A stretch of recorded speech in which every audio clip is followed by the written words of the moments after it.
What is up, everybody? This is your boy, Teran Rodriguez, bringing you another edition of Set Point. And once again, we have ourselves a jam-packed show for you all, as we have a lot to get into, such as Grand Canyon. How about the Lobes taking out BYU in a marathon match on the second matchup and winning both matches altogether? Great stuff from the Lobes. But can they take down the top dog that is UCLA? And how about CSUN, Northridge, taking down Stanford of all teams? How did those Matadors do it? How did they? And how did Penn State outlast NJIT? It was an ugly matchup, but the Nittany Lions barely pulled it off. Barely! And we have some NCAA Beach Volleyball to talk about, as we had quite a bit of upsets. A few upsets here and there. We even had a top 10 team going down to an unranked team. Also, we have some high school boys volleyball to talk about, as this weekend marks the Best of the West tournament in San Diego. So hand me a volleyball. Send it up the net, as I'm about to serve you all some volleyball action here on Set Point. This is Teran Rodriguez bringing you another edition of Set Point here on IE Sports Radio, your direct feed for all that is sports.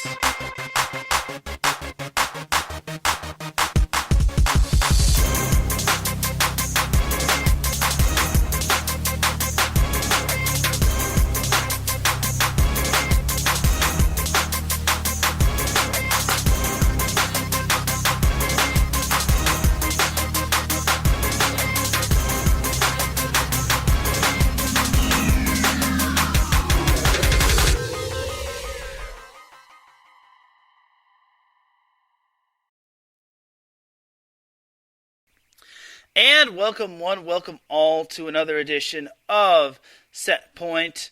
I hope you all are having a great Monday evening. I know I am. Always got to do Set Point. Always love doing Set Point. It's kind of my bread and butter, because without it, I'm incomplete. I need my volleyball fix. I need to give you all what you want when it comes to the volleyball news and what happening. So without any further delay, let's get on into the volleyball action. But first and foremost, we have a word from our sponsors. iSports Radio is sponsored by the Southern California Warriors semi-pro football team. The world of semi-pro sports is unlike any other sports organization. Players pay to play in hopes of so many different outcomes, whether it's playing to get film to try out for professional teams, big-time colleges, or just playing to stay in shape. No matter what, all semi-pro players have one thing in common, that's playing for the love of the game. The SoCal Warriors have been on a quest to earn titles and give players second chances since 2017. Whether you're in Southern California or anywhere in the world, give semi-pro sports a chance if you love your sport. You may get that second chance you've been waiting for as an athlete. Because all athletes need second chances, and this team is the perfect team to give you all a second chance if you're a fan of semi-pro sports or looking to play semi-pro sports. Their Twitter is at SoCal Warriors, their Instagram is at Southern California_Warriors, and their Facebook is Southern California Warriors. The second sponsor for iSports Radio is Background Check International Businesses. Are you looking to background check a new hire on? Let Kit Freeman take care of that for you. Kit has founded and managed Background Check International since 1994, and is here to help you with the screening process. Contact Kit and let him help make the hiring process that much easier. This business is used for professional background checks and not for the use of any crimes such as identity theft or other illegal activity. They do not have Facebook or Instagram, but they do have Twitter or Instagram, but they do have Facebook, as you can go to Facebook and type in the word Background Check International, then put a dash in the middle, and then BCI. And they also have their website, www.bcint.com. And iSports Radio has been around for the past 7.5 years, and they are on Twitter and on Instagram at iSports Radio, and on Facebook by typing in the word IE, then sports, then radio. And they have their website, www.iesportsradio.com, where you can check out everything, such as our shows, such as our blog site, and such as our profiles once they're fully updated. And there's also a Patreon link on iesportsradio.com, and starting out at $5 a month, you could donate to help iSports Radio keep the lights on. And if you donate $5 a month, this donation will give you a shout from all 32 of our shows. Higher tiers include iSports Radio merchandise, access to IESRU, the podcasting university of IE Sports Radio, and even a chance to be featured on IE Sports Radio's flagship show, The Defining Moment. Because for the last 7.5 years, IE Sports Radio has been bringing you amazing content ranging from interviewing legendary athletes, also interviewing coaches, as well as authorized media personnel, to building tailor-made shows dedicated to all major sports cities and sports around the country. All the while, IE Sports Radio has continued to be by the fans and for the fans, and with your help, we are ready to take the next biggest step. Thank you all for your undying support and for continuing to make IE Sports Radio your direct feed for all that sports. And we have to give a shout to our IE Sports Radio Patreon supporters, Bay Area Raised Apparel, and Marcus Losgreat. And we have to give a shout to IE Sports Radio's Fan of the Month at Spuds Chat. He's a Rams fan from San Diego, and he has been a guest on 3 and Out throughout the playoffs this past season. So big shout to Spuds Chat. I'll definitely be sure to give him one more shout out when I do the SoCal Supreme Sports Show on Thursday or Saturday. Yes, SoCal Supreme Sports Show will be back on Saturday, if not Thursday. All right, now let's get on into the volleyball action. So we're actually going to start off on a little bit of a serious note.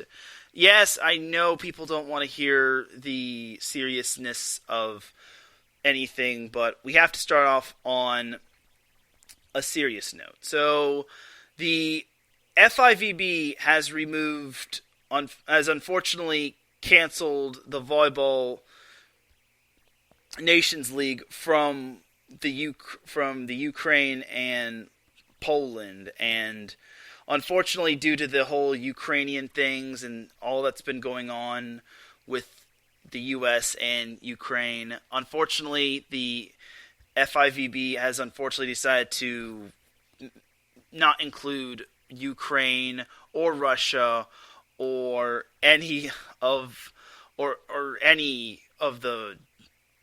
I think it's just those two in general, because the FIVB came out with a statement. In response to the worsening situation in Ukraine, the FIVB has today informed the Russian Volleyball Federation that 2 rounds of the upcoming Volleyball Nations League to be held in Russia in June and July have been relocated with immediate effect.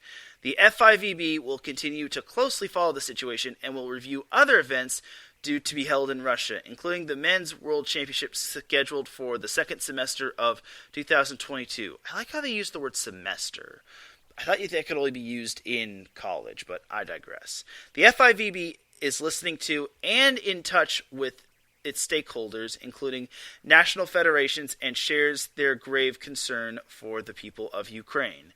And then also this came from the president of the Polish Volleyball Federation, Sebastian Swiderski. He says, "Dear Mr. President," and this is to the FIVB president, "on behalf of the Polish Volleyball Federation and the community in Poland, I want to inform you that in light of the invasion on Ukraine, we now see no possibility to engage in sport competition against teams from Russia and the countries that support Kremlin's aggression. Our stance is based on moral grounds as well as the care for the safety of Polish athletes. We cannot be silent in the face of unprecedented aggression of which Ukraine is the victim of today. We also want to underline that we will not be holding the Russian athletes responsible for actions of their government, but we cannot remain indifferent towards, I think it's supposed to be toward, but I digress, toward the victims of the conflict. Let us stand together for our Ukrainian friends." So, there you go. Basically, Poland and Russia, and then I guess the Ukraine is out when it comes to FIVB play. And then also the Netherlands is also out as well. So, it's actually just Slovenia, Poland, France, and Netherlands are not going to be played in the Volleyball Nations League when it comes to this year. So there will be 20 other teams that will be playing, including the US, but unfortunately Netherlands, Slovenia, Poland, and France are not in. So just forget about what I said when it came to the Ukraine and whatnot. So, so that's pretty much that when it comes to that news. I do want to give my condolences and my prayers out to everyone that's been affected by this. I hope you are all staying safe. Please try to do your best to try not to go insane, go crazy. Try not to lose your mind over this. We will get through this, and I promise you everything will be okay. I promise you from the bottom of my volleyball heart. So that's pretty much that in terms of the FIVB news. Now let's jump on into some NCAA volleyball happening from last week. So let's jump to the match of the week last week, or matches of the week, or series of the week, which was USC at Pepperdine, which was part one of the matchup. This was played on Wednesday. This is played at the Firestone Fieldhouse. So USC was opening its MPSF play while Pepperdine was coming off of a split series against Grand Canyon. So set one, USC led early on, but then Pepperdine took the lead at 14-13. USC responded with 4 straight points, and despite Pepperdine tying it up at 17-17, USC won the first set by a score of 25-23. It was close, but credit to the Trojans, they were able to pull off that first set victory. Set 2 was a whole different story as Pepperdine just motorboated USC and never was in any danger as they won that second set 25-17. Just dominant gameplay all around for the Waves. The Waves were crashing. Jacob Steele was phenomenal. Jalen Jasper was phenomenal.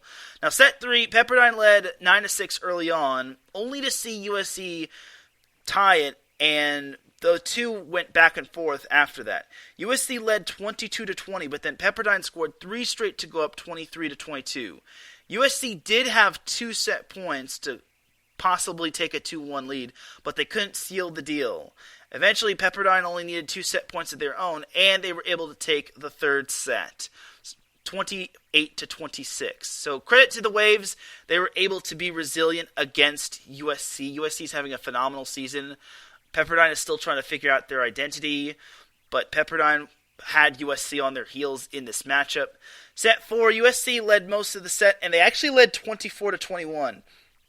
But then Pepperdine came back, scored the next 3 straight points to tie it up at 24-24.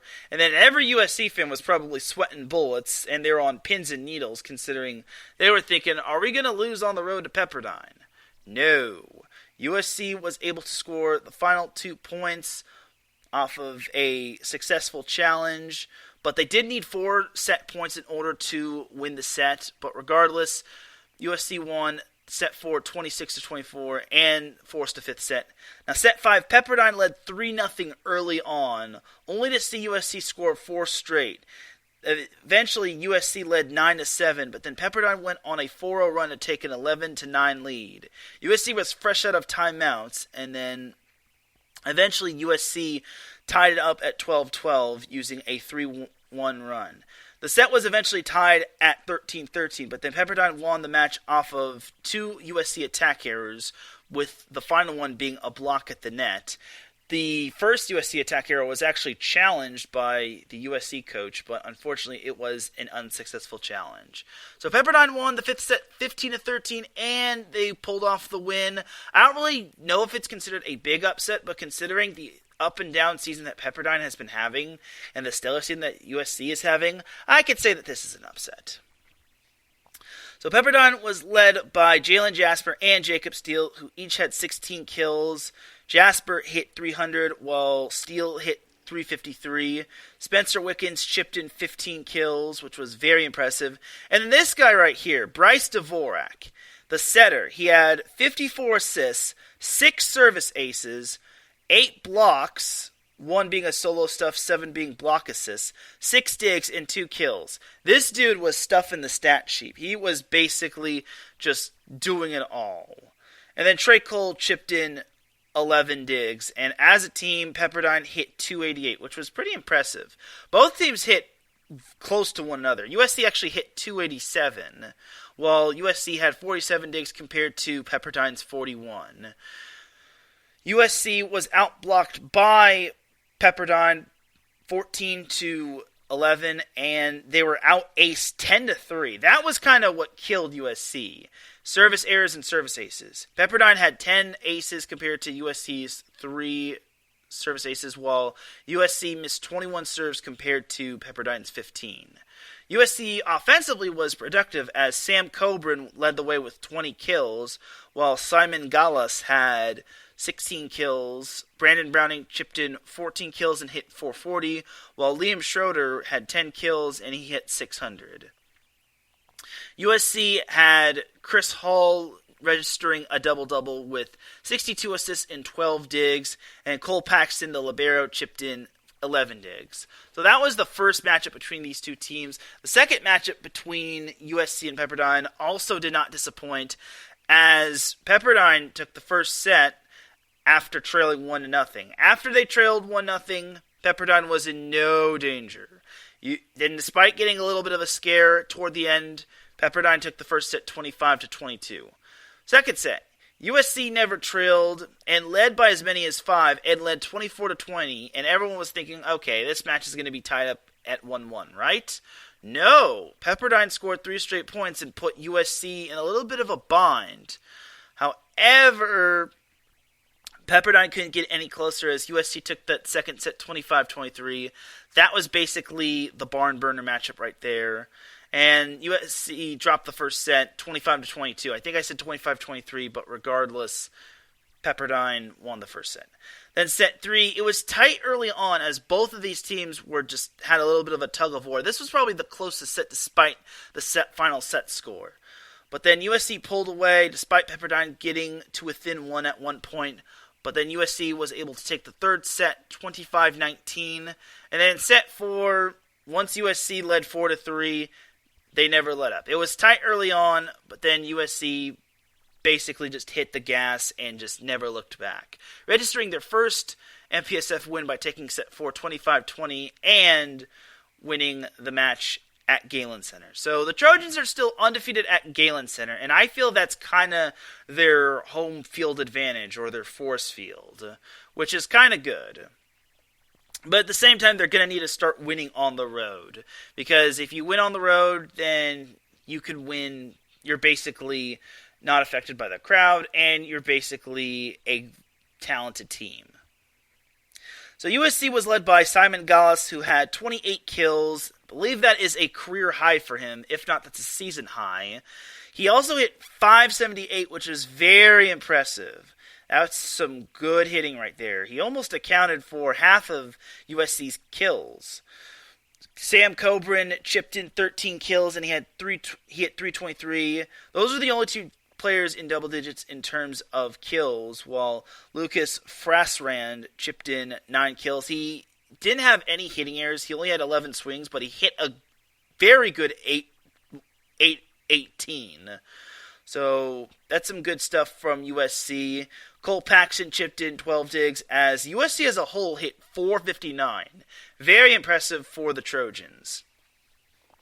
And then Pepperdine was led by Spencer Wickens, who had 22 kills. He hit .465, only totaling 2 hitting errors.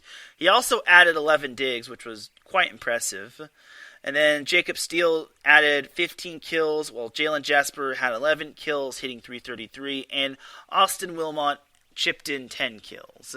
As a team, Pepperdine hit .333, so that's pretty darn impressive if you ask me, despite the loss. It's just that USC hit no lower than .419 in the match. And when you're allowing a team to not hit that low of a hitting percentage, it speaks to high volumes of how your defense is not doing that good. The thing that really stood out to me was that both teams only had one service ace, and while USC did miss 14 serves, the thing that really turned it around for them in this match was their blocking. They had 10 blocks as a team compared to Pepperdine's 4, which was, well, that's not really good if you ask me. And then the digs were deadlocked at 39 apiece, so honestly, I think this showed a lot about USC being a very good team, honestly. And I really think USC is the real deal. It's just all about if they can play on a consistent nightly basis, just because the MPSF has a lot of good teams. And I do need to shout out the chat room real quick. Big shout out to Adam Karnick, as he said good evening, and he says beach volleyball is the best. Also, I'll give a shout out to Gina G, aka Gina reppin' the Bay. She says, volleyball rules, especially beach volleyball, and she says, go Bears and go Cardinal. And then Mike Pat is in the chat room. He said, good evening. Adam also said, why so serious? When I was talking about the FIVB news, so there was that right there. So I appreciate you three tuning in, and yes, Gina, prayers for Ukraine. So on to the next matchup in MPSF play. So this was actually the second matchup of BYU versus Grand Canyon. The first matchup, Grand Canyon won that match 3-1. This match, however, was taken to a whole nother level. So the first set, BYU never trailed, and there were only 2 ties, but credit to Grand Canyon. They never gave up, but Grand Canyon dropped the first set 26-24 to BYU. This was taking place at Smith Fieldhouse in Provo, Utah. Always a tough place to win at, as I've said in the past. So, second set, BYU actually needed 6 set points to close the set, but they eventually got it, and they won the second set 30-28. BYU and Grand Canyon basically traded blows, but it was very tight toward the end of the set, which BYU, credit to them, they were able to take that very tight second set. Then the third set, Grand Canyon never trailed, and despite BYU's tough efforts, the Lopes took the third set, 25-22, keeping Grand Canyon in the match. Now, the fourth set was bananas. Remember when BYU needed 6 set points to close set number 2? Well, GCU kind of needed 6 set points to close the set, and they actually led 16-12 at one point, only to see BYU eventually tie it up toward the end of the set. But credit to the Lopes and Camden Gianni, they showed a lot of grit and resilience. Now, set 5 was also pretty tight. BYU eventually had match point at 14-12, but then credit to Camden Gianni. This is what great players do. They take over the game and make big plays down the stretch. Camden Gianni had back-to-back kills, which tied it up at 14-14. And despite needing 3 set points, Grand Canyon pulled off the reverse sweep as they won the 5th set 18-16, and they won the 5th set. This kind of reminded me of BYU women's volleyball losing to Purdue in the NCAA tournament, as ironically enough, it wasn't really a reverse sweep, but the 5th set was 18-16. It would have also been funny if the match ended on a block, but unfortunately for BYU, it was just a tough loss for them after leading 2-0. Like, it's never easy to blow 2 match points and to lose at home. And you know the ball is going to Camden Gianni. I also get BYU is very young. Like, youth is kind of their worst enemy. But against a very good Grand Canyon team, you have to play your best volleyball. Surprisingly, Grand Canyon was not led by Camden Gianni, who had 15 kills. They were led by Christian Janke, as he had 31 kills, and he hit 586, which was very impressive. This dude was on another level. It helps when you have multiple players just helping carry the load instead of just banking on one player, because Camden Gianni can obviously have a big night, but other players got involved, such as Kyle Thompson, who had the match-clinching kill. He had 12 kills, 0 hitting errors on 18 swings, and he hit 667, which was very impressive. I think that once Grand Canyon gets help from other players, not just Camden Gianni, it makes the Lopes a so much better team. Gianni also chipped in 12 digs, while Cole Udall added 13 digs to lead the team in that category. GCU outdug BYU 47-43, as GCU also hit 363. Their only bad set was the first set, where they hit 185. But other than that, they hit no lower than 333, which is darn impressive. I think Grand Canyon is showing why they're one of the top teams. And again, I think Camden Gianni is debatably and arguably the best player in the conference, that is the MPSF. And I think it showed. And for Camden Gianni to have those 2 kills to tie the match up speaks to high volumes of how GCU trusts him. And remember, this dude has been through a lot. The dude had open heart surgery during his freshman year, but now the dude is back and dominating better than ever. And gotta give credit to Christian Jenke. That kid really stepped up. BYU, on the other hand, was led by David Gardini, who had 29 kills. He hit 500 for the match, as it was an impressive 500, but the problem is that their next kill leader had 11 kills behind him. Mix Raminis added 11 kills, and then after that was a big drop-off, as their next kill leader was Capono Brown, who had 7 kills. Mitchell Worthington chipped in 11 digs. As a team, BYU hit 317, which wasn't bad. Like, they actually had some good sets. It's just that, good sets in terms of hitting. But in terms of the fifth set, they could have done a lot better because they only hit 231. Other than that, their lowest hitting percentage was 292, which isn't bad, but honestly, it could have been a whole lot better against a talented GCU team. I will give BYU credit on them out-serving Grand Canyon, as they had 7 aces compared to GCU's 3.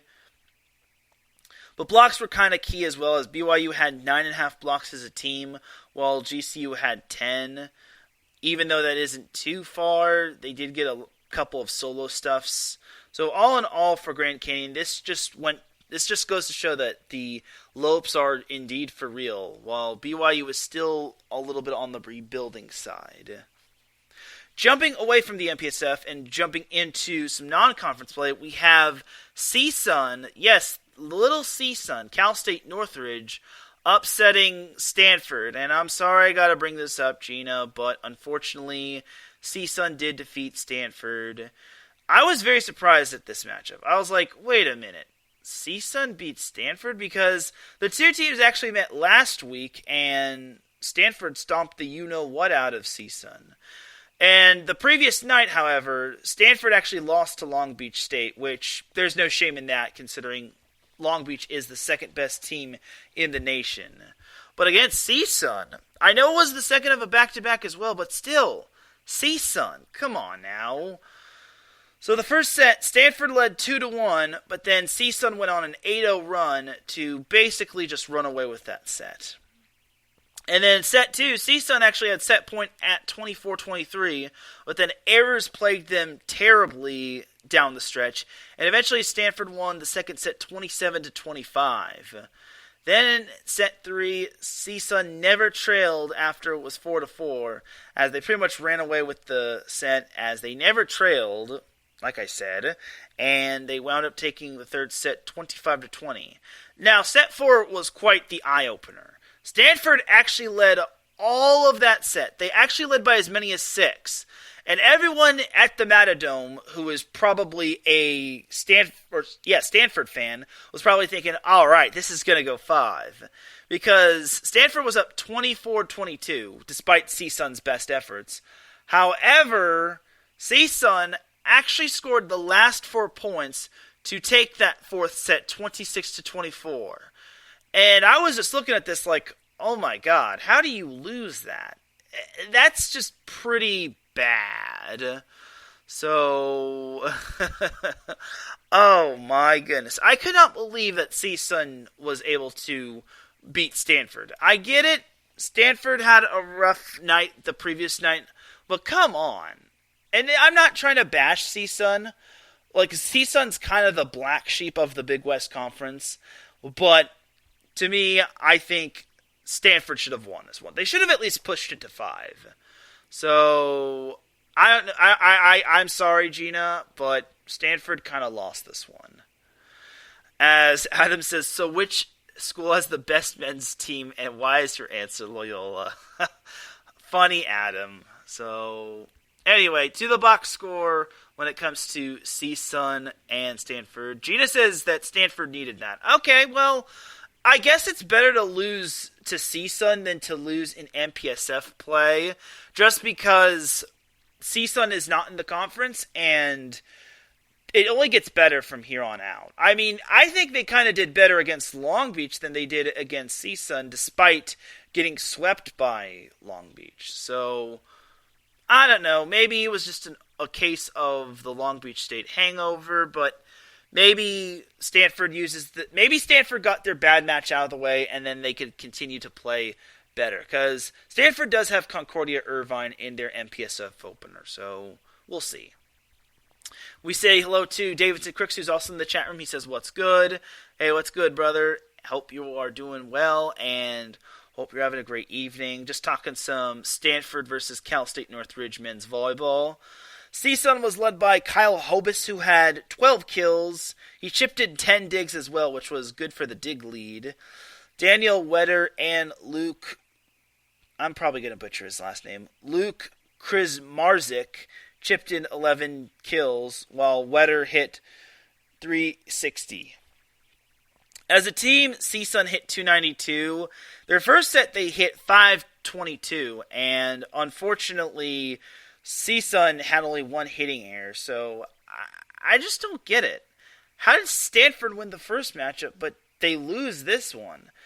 I get maybe Stanford just wasn't accustomed to playing at the Matadome. Like, I'm not familiar with CSUN's gym or facility, but still, it's the question that will never probably be answered.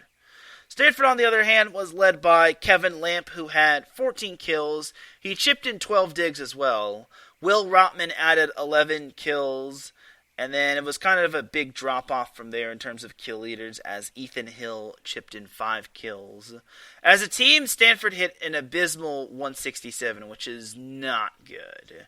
They also got out-aced by CSUN 10-6, and what really hurt them was them getting blocked a grand total of 13-3.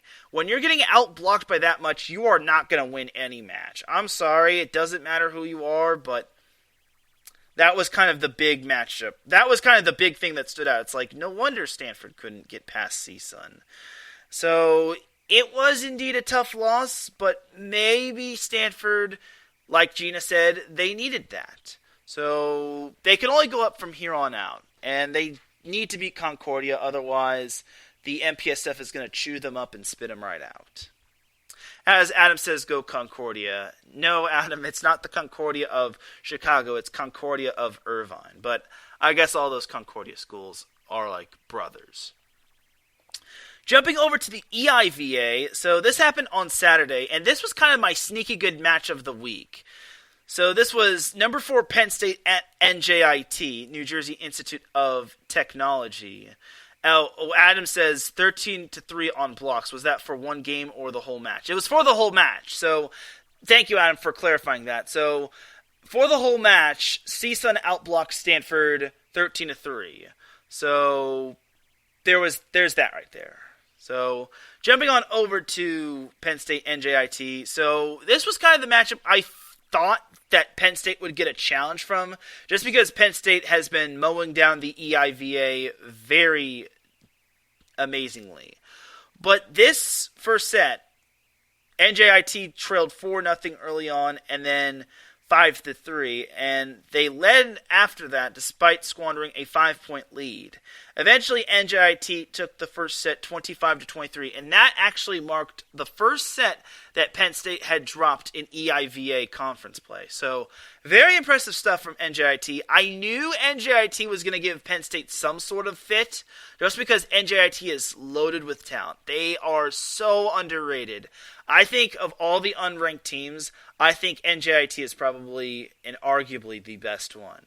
Second set, Penn State trailed 3-0, and they also trailed 6-3, but then they took their first lead of the set at 9-8, and they never trailed after that. NJIT got within one at 21-20 and eventually 22-21, but then Penn State closed out the set by winning 3 straight points and winning the second set 25-21.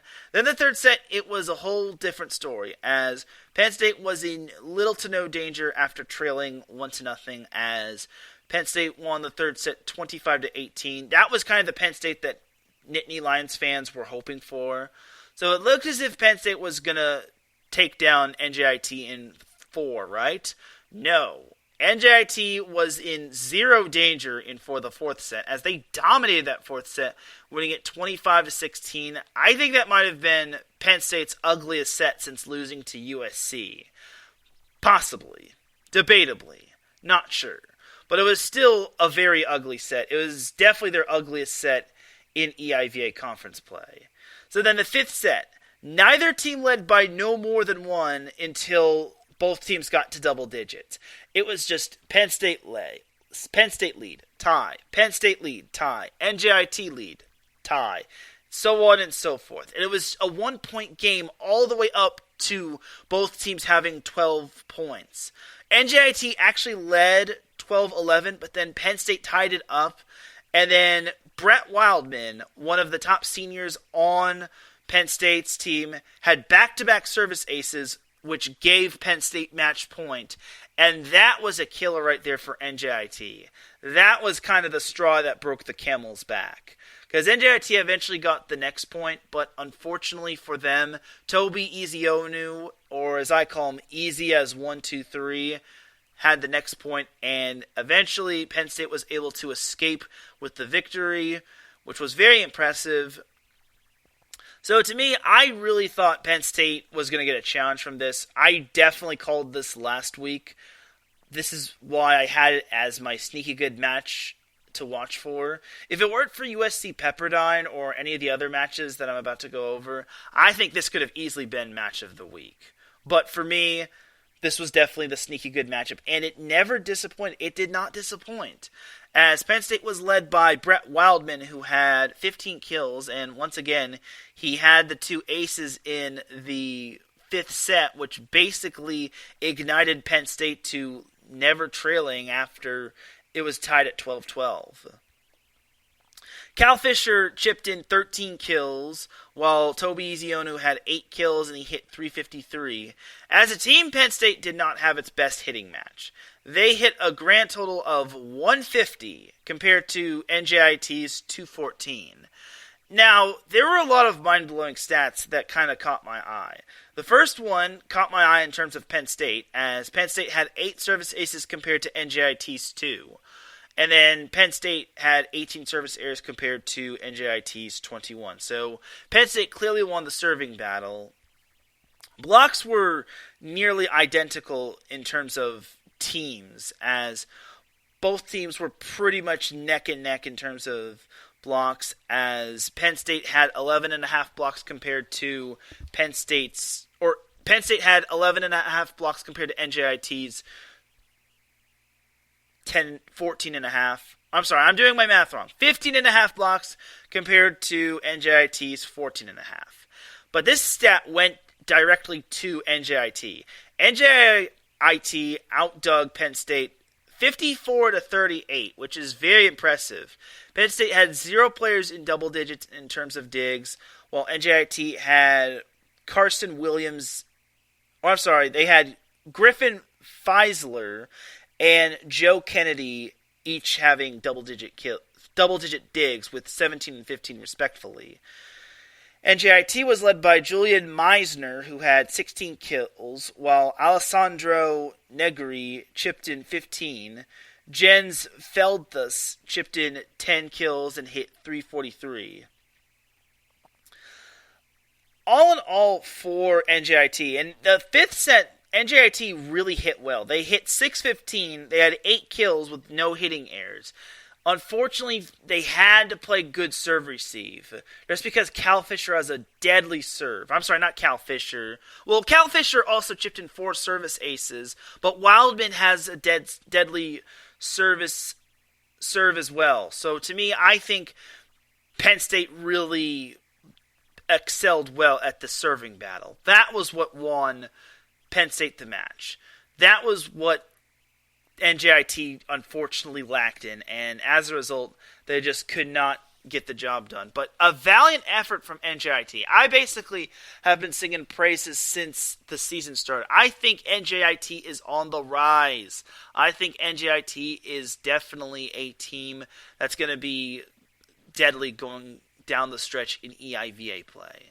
Now let's get on into MIVA the MIVA. And Adam, yes, we'll be starting off with Loyola of Chicago, but unfortunately, this is probably the one you probably don't want to hear. So, Loyola of Chicago. The first place Loyola of Chicago played a Thursday match against McKendree, as this was played at the Harry M. Statham Sports Arena or Sports Center, and this was played at McKendree. So for the first set, Loyola was in no danger after trailing 5-4, as McKendree led early on, but then Loyola was able to dominate throughout most of the set. They won the first set 25-18, and in the second set, Loyola needed 2 set points to close the match, but unfortunately for McKendree, they missed a serve on set point, which gave the set to Loyola. So Loyola's up 2-0 in the match, and I'm thinking, okay, this one's going to be a Loyola easy peasy win. Because I said last week that this matchup could be a potential trap game. However, McKendree was in no danger after trailing 1-0, as they basically just mowed down Loyola in that third set, 25-17. Then in the fourth set, it was the same deal. Loyola had no answer for McKendree, as McKendree just took that fourth set 25-18. Then in set 5, McKendree jumped out to a 4-0 lead, and then every Rambler fan was probably sweating bullets. Eventually, McKendree was up 9-3, and it was pretty much over in the eyes of McKendree fans. However, credit to Loyola, the best team in the MIVA. They tied it up at 13-13. I was very impressed that Loyola was able to get it tied up at 13-13. But then McKendree won off of a Loyola service error when it was tied at 13-13. And then Patrick Ross had the match-clinching kill, which gave McKendree the upset and the reverse sweep, handing Loyola of Chicago their first loss of the season. Loyola was led by Parker Van Buren, who had 26 kills. He also chipped in 6 digs. He hit .353 as well. Cole Schlothauer added 11 kills, but unfortunately he hit 47 for the night, which is not going to get the job done. And then Henry Payne chipped in 8 digs. As a team, Loyola hit .273, and they had 49 digs compared to McKendree's 42, which isn't bad. McKendree did outblock them 7.5-6 as a team.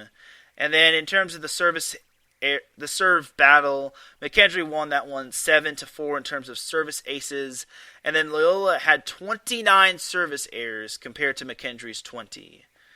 As we say hello to Marcus Loscrate in the chat room, he says, what up, do? Hey Marcus. Unfortunately, I did talk about Grand Canyon, and I will say this, they had a great win over BYU. So it was definitely a match to watch for in terms of Grand Canyon versus BYU, but I'll be talking about Grand Canyon a little later on in the show, Marcus, so keep it locked. As for McKendree, they were led by Patrick Ross, who had 11 kills, while Ethan Carroll and Daniel Dugan each had 10. This was kind of the surprising thing. Loyola had 60 kills compared to McKendree's 45, and McKendree only hit .252 compared to Loyola's .273, which is kind of surprising. But I guess when you're pretty much outdoing Loyola in every other statistic, it kind of makes up for it, especially when you're doing really well in terms of hitting in sets 3, 4, and 5. Like, the third set, McKendree hit .367. Fourth set, McKendree hit .500. And in both of those matches, or both of those sets, McKendree only had 1 hitting error. They had a combined 2 hitting errors in this third and fourth set. The fifth set, McKendree had 3 hitting errors, but they didn't hit too well. They hit .250, but they had 9 kills. So to me, that's pretty darn impressive. And they held Loyola in check for the most part in sets 3 and 5. Set 4, Loyola hit .321, and they only had 2 hitting errors. But to me, I think McKendree won the points that truly mattered most, and they dominated in other statistics that I think that they wouldn't dominate in. So it just goes to show that the MIVA is so wide open. I think it's anyone's conference. Now, it's anyone's conference except for this next team. Okay, remember last week when I said I'm going to rip Lewis a new one if they somehow get dominated by Loyola? Well, little did I know, Loyola wasn't the only one that had a matchup before facing Lewis. Lewis actually had a matchup before facing Loyola, as Lewis had the honor of hosting Purdue of Fort Wayne in their whiteout matchup. So this was taking place at Romeoville in the Neil Carey Arena. So set one. This was kind of a back and forth set, as Lewis actually led 23-21. But to the credit of Purdue of Fort Wayne, and them being very underrated, they scored 4 straight points to take the first set 25-23. Okay, Lewis was a top 10 team going into this match. They were number 10 in the nation. They obviously have a great win over UCLA. But to squander a 23-21 lead is beyond despicable. At home, mind you. You think this is funny, Lewis? Oh, it gets better when it comes to Lewis. So set 2. Lewis led 1-0. That's your only highlight. Purdue of Fort Wayne never trailed again. Purdue of Fort Wayne actually led by as many as 7, and they actually led 24-19. But to the credit of Lewis, and this is the only time I'm going to give Lewis credit, they scored 4 straight points, and they were within 1. However, on the last point, Lewis got blocked, and eventually the Mastodons took the second set 25-23. And actually, Purdue of Fort Wayne needed 5 set points. So, yeah, it's pretty embarrassing, but I'm quite impressed that the Mastodons were able to take that second set. Now for set 3. Lewis led 13-11, and eventually they won the back and forth battle early on.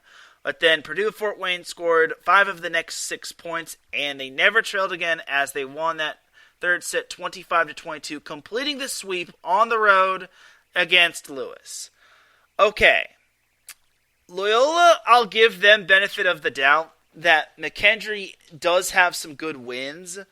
And honestly, I think McKendree is vastly underrated. And I didn't even know McKendree had only 1 conference loss. Like, McKendree is a good team.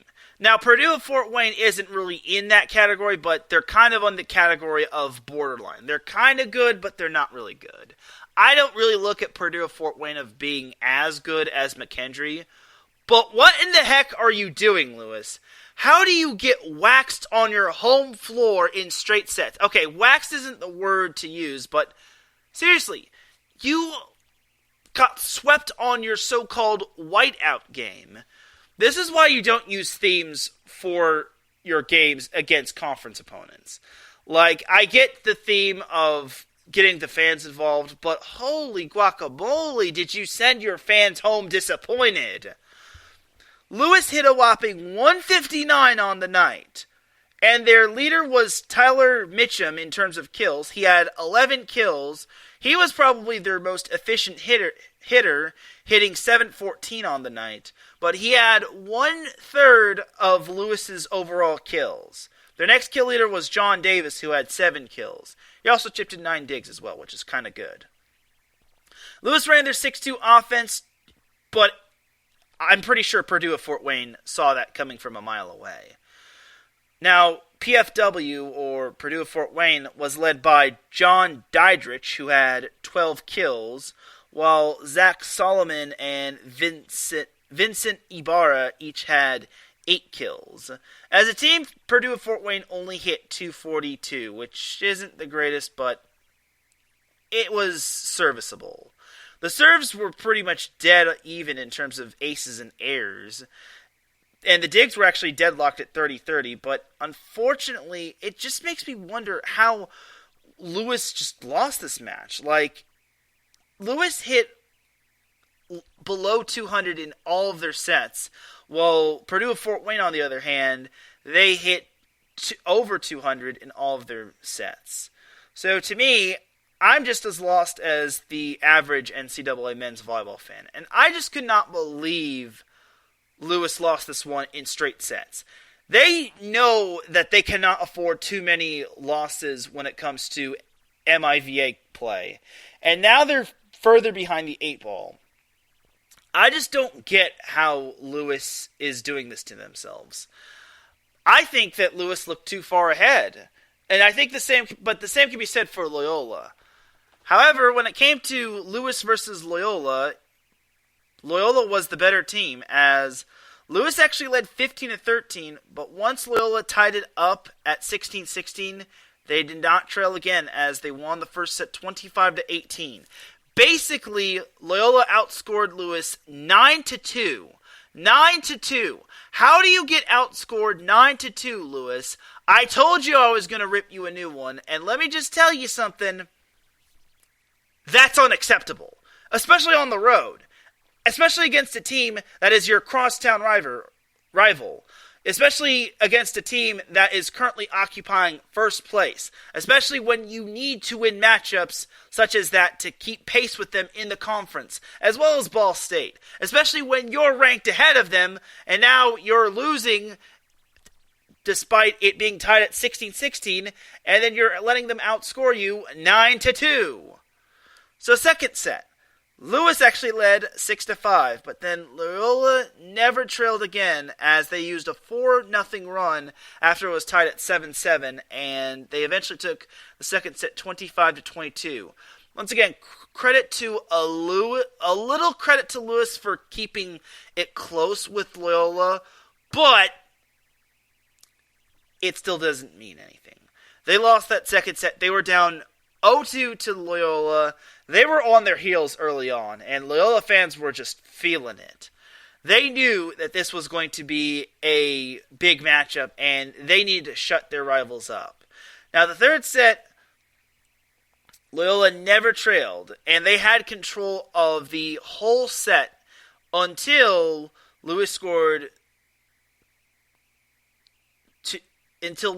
two straight points. However, to the dismay of Lewis fans, Loyola had a kill from Ben Montplaisir after a timeout, which was a very good timeout from the Loyola coach, as Loyola took the third set 25-22 and the match. So Lewis, once again, disappointed, and I'll be getting to them in a little bit. But for Loyola, they were led by Cole Schlothauer, who had a much better night than he had against McKendree. He had 12 kills. He hit 292, which is pretty decent. Henry Payne chipped in 10 kills. He hit 389, which was also very good. Andrew Lyons and Parker Van Buren each had 8 and 7 kills, respectively. As a team, Loyola hit 315, and in the first set, Loyola hit 520, which was very good. Despite getting outdug 34-29 and barely outblocking Lewis 6-5, one thing that Loyola did excel in was serving, as they kind of won this aggression when it came to the serving battle, as they had 6 aces compared to 4 aces from Lewis. And overall, I think that's kind of what tipped the scale in favor of Loyola. Lewis, on the other hand, had no player hit double digits in terms of kills. Tyler Mitchum, once again, was their kill leader, who had 9 kills. I'll give Lewis some credit. They did distribute the ball evenly. The problem is that Tyler didn't have the greatest night. And then their next kill leader was Jason Gibbs, who had 8 kills. He only hit 154. Then John Davis, to his credit, he hit 400 with 7 kills. And then Cole Brillhart added 6 kills, and he hit a whopping 59, which is bad. Surprisingly, Lewis did not run a 6-2 offense. They actually ran a 5-1 with just one setter. And once again, this was probably the stat that blew my mind. Lewis hit a grand total of 184 the whole match. They did hit 308 in the third set, but in the second set, they were abysmal, hitting 111. Okay, now here's the part where I'm going to rip Lewis. Lewis is no longer a contender. This is the most pretender team I've ever seen.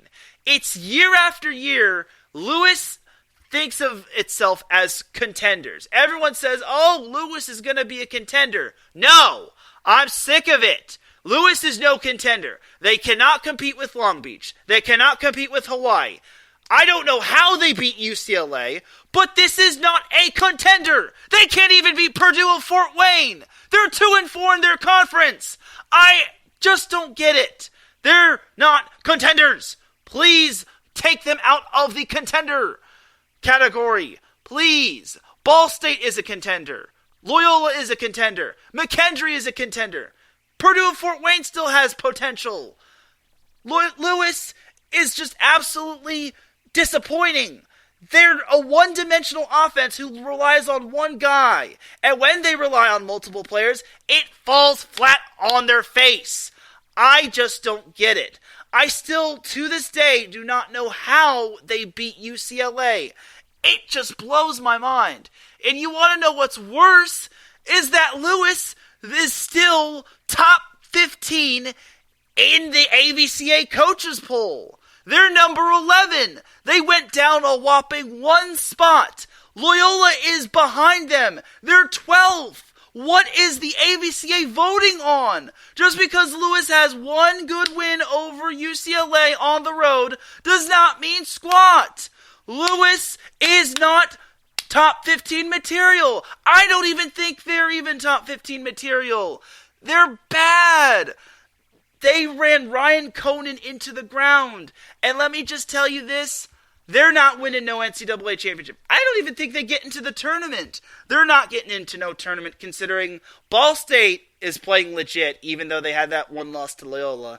And Loyola is having their number. They are starting to pick it up. Lewis is going backward, I tell you. Backward. So please stop including Lewis in this conversation of contenders. Please. Anyway, now off to the top 15 for this week. So 15 through 11 consists of BYU at 15, Stanford at 14, Ohio State at 13, Loyola of Chicago at 12, and Lewis at 11. 10 through 6 consists of UC San Diego at 10, Ball State at 9, Grand Canyon at 8, Pepperdine at 7, and USC at 6. 5 through 1 consists of UC Santa Barbara at 5, Penn State at 4, Hawaii at 3, Long Beach State at 2, and your number 1 team of the AVCA Coaches Poll for February 28th is UCLA. So there is your top 15. Once again, before I lose my mind, I still don't get why Lewis is still top 15. Just because they beat UCLA that one time does not mean squat. But what do I know? I don't vote for this stuff. I just hope that Lewis eventually gets woken up when it comes to its gameplay. They now know that they're in a dire situation, and they're going to need a lot of help if they want to win the MIVA. At this point, they should probably just look toward the conference tournament, because that's kind of their only hope of survival. If they don't win that, they're not getting into the tournament. Because you look at the at-large teams when it comes to some of the other conferences. The Big West tournament, or the Big West, is going to have at least one at-large team. Between Hawaii and Long Beach State, whoever doesn't win the Big West tournament is going to be the at-large. And then the team that is the runner-up of the MPSF, that's probably going to be the other recipient of the at-large. Unless, of course, Penn State loses the EIVA tournament in the final. But I just don't see how Lewis gets in as an at-large. It's either they win the conference tournament or they're pretty much done as done. So, regardless, please take Lewis out of the conversation of being a contender. Matter of fact, I feel they should probably, like, if it weren't for Ohio State, I would have them out of the top 15 in general, but that's just me. Anyway, we're going to take ourselves a quick break. When we come back, more Set Point action. So you're listening to Set Point here on IE Sports Radio, your direct feed for all that sports. We'll be right back after this.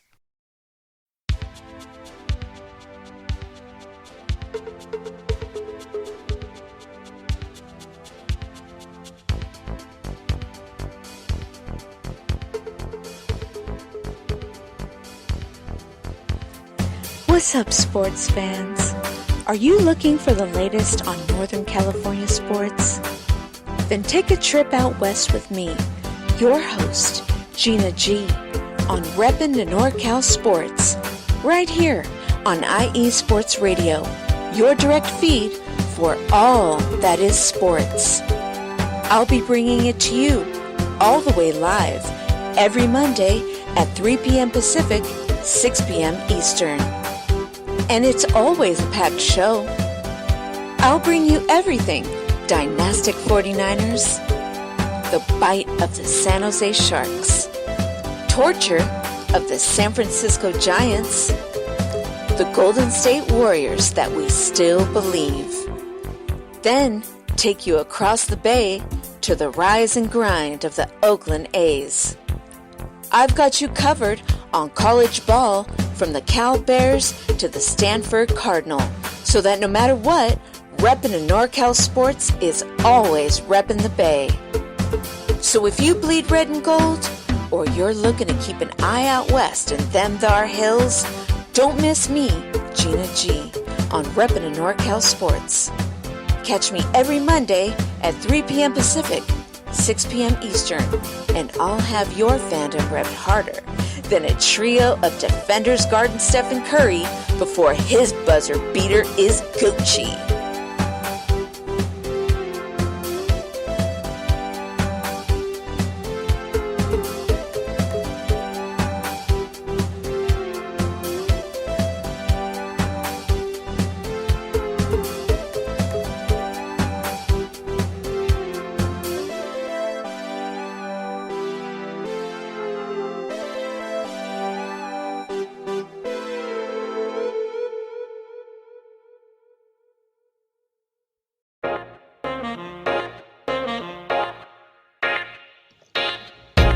What is going on, everybody? My name is Harrison Glazer, and we're coming at you from the Show That Never Sleeps podcast. I cover the Jets, the Islanders, the Nets, and the Yankees. This is Pierre Moss, and I cover the Mets, Knicks, Rangers, and the Giants. Our show is live every Wednesday through Spreaker and a bunch of other ways to get our content. Again, we're the Show That Never Sleeps podcast. We talk about all those New York sports. It's a lot of fun. We get into all of it. Please tune in. Again, that's Wednesdays at 6 p.m. And we look forward to having you guys right here on IE Sports Radio, your direct feed for all that is sports.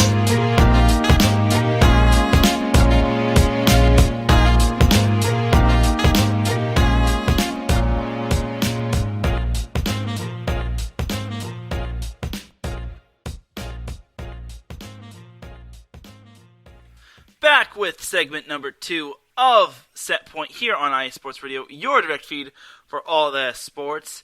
Definitely do check out Reppin' to NorCal Sports with Gina G every Tuesday and Friday, as she goes live on Tuesdays at 1 p.m. Pacific time. And then her new co-host, Casey Lima, and her go on every Friday at 6 p.m. Pacific time. They talk all things Northern California sports, such as the San Francisco 49ers, the San Francisco Giants, the Golden State Warriors, as well as Stanford and Cal, and so on and so forth. The list goes on and on and on and on. So also check out the Show That Never Sleeps with Pierre Moss and Harrison Glazer every Wednesday at 5 p.m. Pacific time, 8 p.m. Eastern. Definitely do check it out.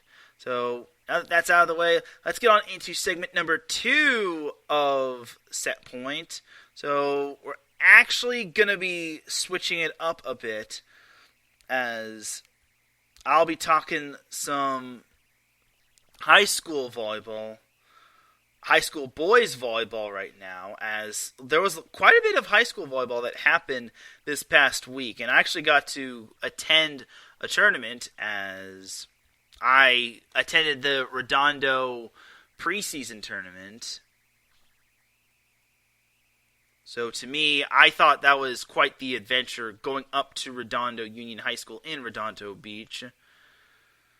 So I thought that was an eventful tournament, and I actually met the tournament coordinator and the head coach of Redondo Union boys volleyball, Kevin Calling, and he told me that the tournament wasn't as traditional as it has been in the past, and it stinks because of, obviously, or Kevin Norman, not Kevin Calling. I'm thinking of someone else, but Kevin Norman told me that the tournament wasn't as traditional as it has been in the past, which is unfortunate due to COVID and whatnot, but at least we have tournaments nowadays, because last year there were no tournaments because COVID was still a thing, and unfortunately they couldn't have other teams like participating and possibly risking other teams getting sick. But for the Redondo preseason tournament, it was quite the eventful tournament. In the end, the team that I don't think anyone expected to win won the tournament, and that was Los Alamitos. So Los Alamitos was the 5 seed overall, and they also had to beat the host school Redondo Union in the quarterfinals. They eventually beat Servite, which actually beat them earlier in the week in the semifinals, and then they also beat Huntington Beach, a team they had not beaten in the finals, which was very impressive. To me, the win over Huntington Beach was quite impressive, just because I don't even know the last time prior to that win, the last time Los Al beat Huntington Beach in boys volleyball. So you kind of got to like a little bit of an underdog story. As to me, I think the Griffins are starting to make themselves a little bit well known. I do know that they have one player on their team going to USC. I believe it is Noah Roberts, who is named the tournament MVP. There was a lot of talent all around when it came to that tournament. So to me, I think that this tournament was kind of a little bit of a opening act in terms of showcasing the true talent. And I was quite impressed with how Los Al was able to battle back from 3 match points, and eventually win the second set 27-25. They're actually down 24-21, and the matches are best 2 out of 3. They're not 3 out of 5. So if you lose the first set, you're basically in a little bit of a pickle. But if you somehow win that second set, it then goes to a race to 15. So I was also impressed with Huntington Beach just because they did beat Newport Harbor, the team that I kind of am a fan of. I'm kind of a homer, just as a disclaimer to them, just as a disclaimer to everybody. As Huntington Beach dropped the first set 25-20, and they actually were down 8. I think they were down 7-2 in the second set, and then it looked as if Huntington Beach was going to get steamrolled in the second set. But then, credit to the young Huntington Beach Oilers, they actually tied it up at 8-8, and despite a turn of unfortunate events, with them trailing 23-22, the Oilers eventually forced the fifth set by winning the second set, or the third set, not the fifth set. They eventually forced the third set by winning set 2, 25-23, and then in that third set, it was just all Huntington Beach. Like Newport Harbor, I hate to say this, but Newport Harbor had zero answer for Huntington Beach in that third set. It was just abysmal to watch if you're a Sailor fan. And you gotta give credit to Huntington Beach. They really showed up to play in that third set, and they brought pressure all around when it came to that third set. I will give Newport Harbor the benefit of the doubt. They were a bit shorthanded. They did not have one of their top hitters. Jake Reed had a fibula injury, and he was out that tournament. He did tell me that he was going to play this week in the Best of the West tournament, and that's where Newport Harbor and Huntington Beach are going to be heading to. So the Best of the West tournament, that is basically one of the premier boys volleyball tournaments. That's where teams from all around maybe the country come to participate in and battle it out for court supremacy. So some of the top teams include Loyola of Los Angeles. Yes, there's another Loyola.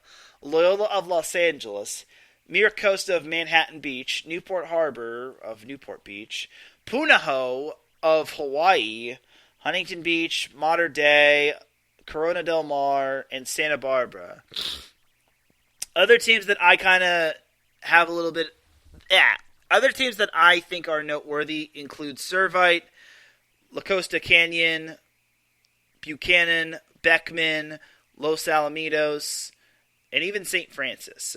And also, Torrey Pines and Palos Verdes are a little bit noteworthy as well. So, to me, I think this is going to be a great boys volleyball tournament, and I think this is going to be... I think anybody can win this tournament. I don't think there's one team that has... I think this tournament's up for grabs. Like, this is kind of going to be the picking up the pieces in terms of getting another chance at the boys at this tournament having itself back again.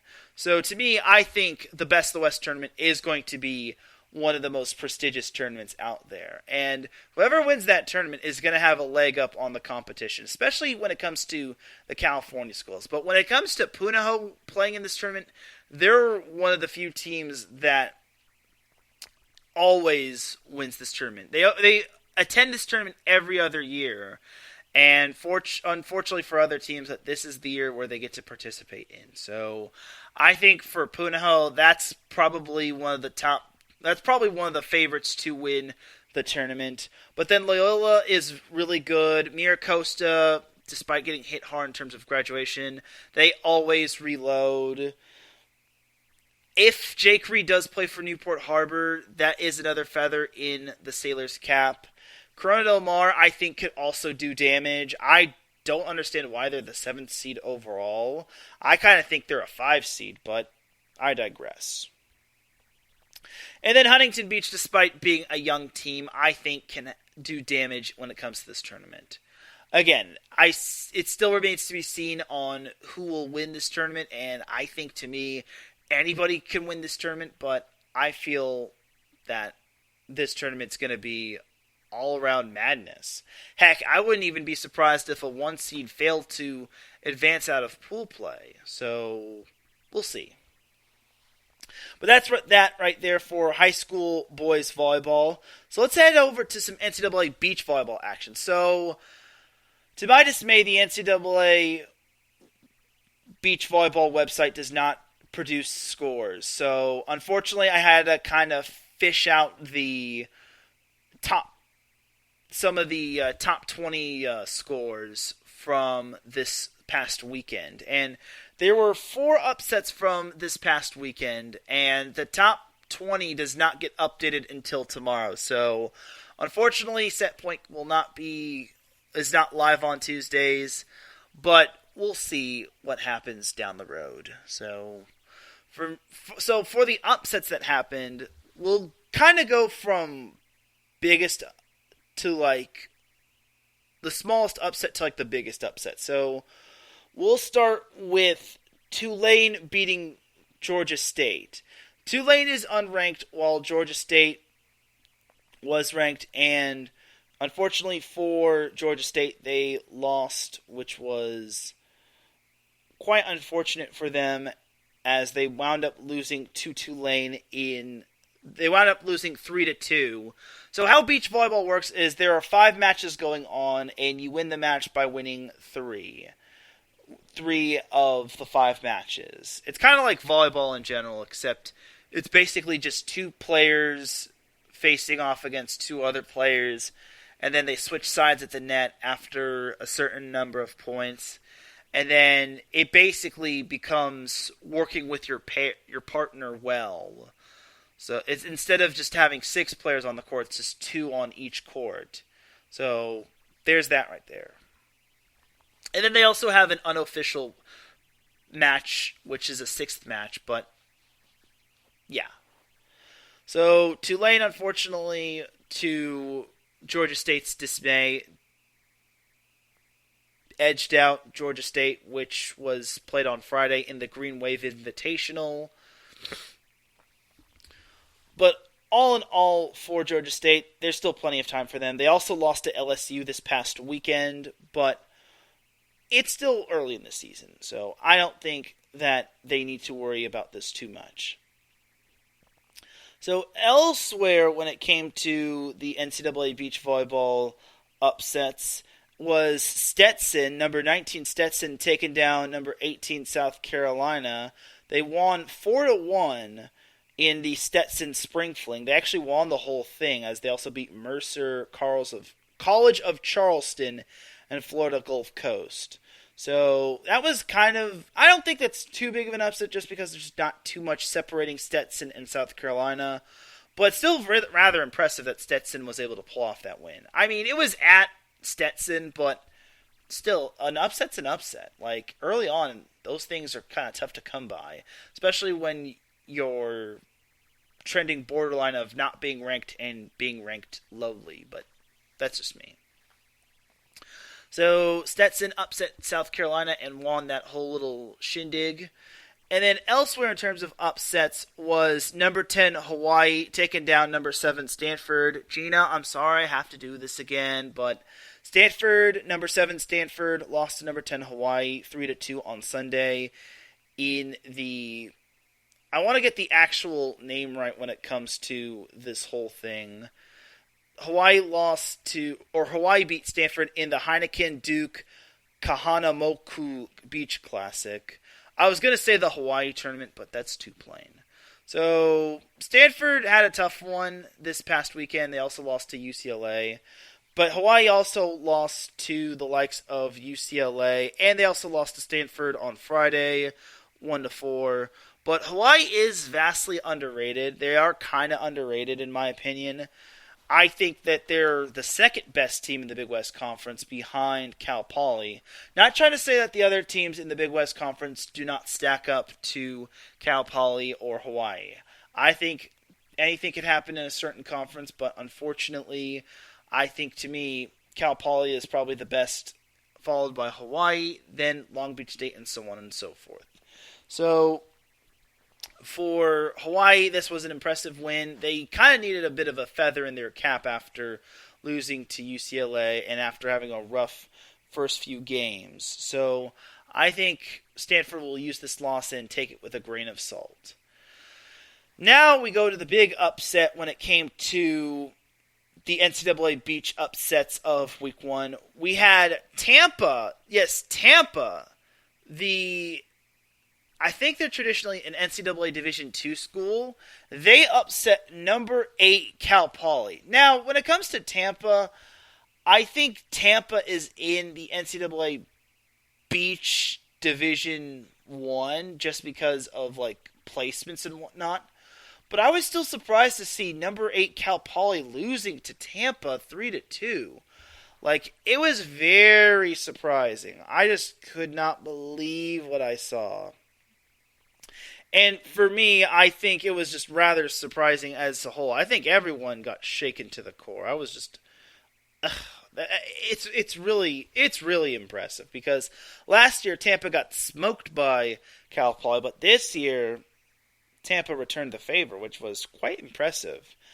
And the thing is about Tampa is I wouldn't say they're not that good, but I don't think anyone could predicted this, and they do play in the same conference as Florida Gulf Coast and FAU and FIU, and I think Georgia State as well. So I think this win over Cal Poly is huge for Tampa, especially since they also lost to North Florida this past week. But beating Cal Poly, man, that's very impressive. I'm just rather impressed by Tampa. Like, that school beating a top 10 team such as Cal Poly is no joke. And I was very impressed, and I tip my hat off to them. They played in the Seminole Beach Bash, which Florida State hosted, and Florida State wound up winning the whole thing because they're Florida State. Shout out to Mike Pat, by the way. Feel better, buddy. So that is that for the NCAA Beach Volleyball upsets from this past week. I promise you all I'll try to be more, I wouldn't say like more organized, but I'll try to have a little bit more as the season progresses, and hopefully, the NCAA website fixes their beach volleyball scores. Like, you can't just do this to us, NCAA. Come on now. Anyway, now let's jump on into Week 9's NCAA men's volleyball matches to watch for and sneaky good matchups. So, this is Week 9. There's not too many matches to watch for this week, as some teams are on bye, and then there's some teams that aren't really having exciting matchups this week. So, let's start with the sneaky good matchups. So, the first sneaky good matchup is on Friday as NJIT hits the road to the 5-6-2 to take on Long Beach State at the Pyramid. Now, obviously, number 2 versus unranked is kind of a mismatch, but you saw what NJIT did to Penn State. They pushed them to the limit. I think this is going to be a really good matchup for Long Beach. I think this is kind of that little early test, as I think NJIT can push Long Beach State, I wouldn't say to a 5th set, but I think they can at least put some pressure on them. So to me, I think this is kind of a sneaky good matchup. Obviously, unranked versus number 2 is kind of a mismatch, but you never know. Like, NJIT really impressed me this past weekend. Now the question is, do they have an encore performance against Long Beach State? Like I said that last weekend, NJIT played its best match since beating UC San Diego. Now can they top last week's performance? We'll see. It's always tough to beat Long Beach State at the Pyramid, but anything is possible in this volleyball world. We'll see. And then another sneaky good matchups we have in terms of non-conference play. We have number 7 Pepperdine at McKendree. This matchup will be played on Friday and Saturday at McKendree. So, to me, I think this is kind of going to be an interesting matchup for Pepperdine. Like, they're obviously hitting the road, and this is obviously going to be another test for McKendree. I think McKendree is going to get a great challenge from this talented Pepperdine team. I will say this about McKendree. This might actually be the matchup which, for me, I think can teach them a lesson in terms of whether they win or lose. They'll teach them a lesson on possibly proving where they're at. Because McKendree, despite beating Loyola of Chicago last week, they lost to Purdue of Fort Wayne, which puts them into a tie for 3rd place with the Mastodons. Like, had McKendree beaten Purdue of Fort Wayne, McKendree, along with Loyola and Ball State, would have been tied for 1st. But unfortunately for McKendree, they kind of took the L, which was rather disappointing. I was going to talk about that loss, by the way, but unfortunately, for time purposes and time restraints, I didn't really want to. Just for reference, Purdue of Fort Wayne won the first 2 sets, McKendree won the next 2 sets, and then Purdue won the 5th set 15-10. So, I'm going to really be interested in this Pepperdine versus McKendree matchup. And for a non-conference game, I think this is probably one of the better ranked versus unranked games. Like, I think McKendree can give Pepperdine a run for their money, just because Pepperdine hasn't really had the most consistent season so far this season. But I think that win over USC kind of helps them, and I think it builds confidence within them. Now they have to continue to build off of that confidence despite losing at Galen Center. And then also, going into the MPSF, we have number 15 BYU at number 6 USC. This will be played on Friday and Saturday. So, for USC, this is kind of their chance to make up some ground, just because although BYU isn't really the best team, they have some resilient players. They obviously have David Gardini, but for USC, they have a plethora of talented players. They don't just bank on one player. And obviously, BYU is a very young team. They lost half of their team to graduation, and obviously, they're kind of in the midst of a rebuild. Obviously, losing a heartbreaker to Grand Canyon and just not having the season that it wanted. So, for me, I think BYU have to play some good volleyball. And attempting to beat USC at Galen Center is obviously going to be tough because USC has not lost at Galen this year. They haven't lost at home in general. So for me, I think this is kind of the make it or break it matchup for USC. Like, they have to win both matches. If not, then they're going to fall further back of UCLA in terms of the MPSF. So those are all the sneaky good matchups. So we only have two really what I'd call matches to watch for. And I hate doing this, but this was kind of a quiet week in terms of, and this is kind of a quiet week in terms of NCAA men's volleyball. So on Wednesday and Friday, we have number 3 Hawaii hitting the road to San Diego to take on number 11 UC San Diego at the Rimac Arena. So on paper, this looks like a mismatch. But remember, in the Big West Conference tournament last year, UC San Diego beat Hawaii on the road, and this is kind of Hawaii's mini redemption.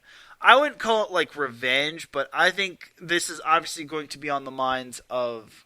Actually, I don't think it's going to be on the minds of Hawaii. I think what Hawaii is looking forward to is its first conference game and first conference series, and then obviously playing against a formidable UC San Diego team. And then for UC San Diego, this would be a huge win if they were to beat Hawaii. This would kind of also show the growth of UC San Diego just because the Tritons have a lot of good talented players. They have Ryan Kahn, they have Kyle McCauley, and they have Matt Palma at libero. So I think for UC San Diego, if they want to win, they're going to have to slow down Chaz Galloway as well as Guilherme Voss. And even if they slow down those two, Jakob Tella can do a whole lot at the setter position. So for me, I think UC San Diego is going to have to play some of its best volleyball. So we'll see if UC San Diego can pull off the upset. It's a Wednesday game, and it's a Friday game. So maybe, and this is a big maybe UC San Diego can catch Hawaii on a bad night. But when it comes to Hawaii, it doesn't really have any bad nights. Obviously, it had the bad games against Ball State.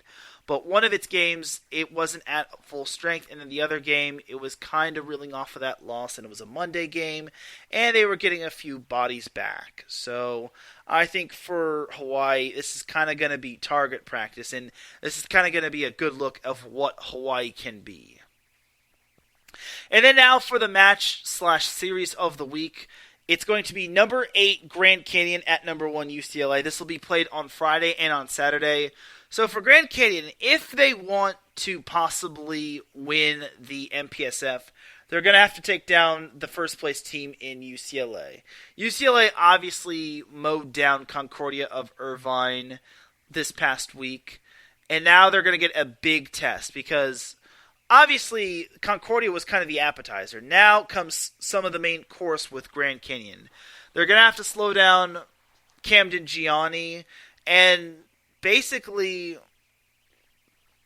John Speraw kind of talked about this when I interviewed him, that the MPSF has a lot of good teams, including Concordia as well. So Grand Canyon is also no exception, as for UCLA, they kind of have to play some near-perfect volleyball. I wouldn't say near-perfect, but they're going to have to slow down Camden Gianni to the best of their ability. They cannot use the youth card like they have in the past, and like they did against UCLA. But I think for me, this is kind of going to boil down to if they can slow down Camden Gianni, if they could slow down Christian Janke, if they can slow down Kyle Robertson. Regardless, I think this is going to be a barn burner of a match. Obviously, it's number 1 versus I wouldn't say the number 2 team. I think the number 2 team is still up for grabs in the MPSF. But for now, it's the number 2 team is Grand Canyon. And if Grand Canyon does pull off this win, it would be a huge win for the Lopes. We'll have to see how good Grand Canyon is when it comes to this matchup. So time will tell, but I think Grand Canyon can give UCLA a battle, especially if UCLA is pushing out a young lineup. But with all of these matches that UCLA has played against some of these tougher teams, such as Long Beach and Penn State, and then that 5-setter with Ohio State. I think that UCLA will be ready. So we'll see if the young kids can grow up. But that is going to do it for the matches to watch for in week number 9. And ladies and gentlemen, that's going to do it for this week's episode of Set Point. Without any further delay, let's drop the beat, because I'm about to dip like a banana in chocolate. You feel me? Thank you everyone for tuning in to Set Point. I appreciate you all tuning in. If you listen live, I appreciate you. If you listen on the playback, I appreciate you. If you listen at work, I appreciate you. If you listen in the wee hours of the morning, I appreciate you. If you listen at any time, any place, anywhere, I appreciate you. Big shout to the chat room, such as Gina G, for listening to me ripping Lewis. I appreciate you. Big shout to Adam Karnick and Mike Pack, as well as Dave for tuning in. I appreciate you all tuning in. It really means a lot. And for everyone that continues their support of Set Point, I appreciate you. And for everyone that continues their support of iSports Radio, I really appreciate you. For everyone here at iSports Radio, this is Teran Rodriguez signing off. You all have yourselves a great week. Enjoy the volleyball that's happening, whether it's high school, whether it's professional, whether it's college, whether it's beach, you name it. Just enjoy the volleyball. I will be seeing you all on Thursday, if not Saturday, for the SoCal Supreme Sports Show. Yes, SoCal Supreme Sports Show could be on 2 times this week. Yes, 2. I'll keep you all posted when it comes to the SoCal Supreme Sports Show account. Until then, have a great night. It's great. Don't be a jerk. And I'll see you on the other side. Peace!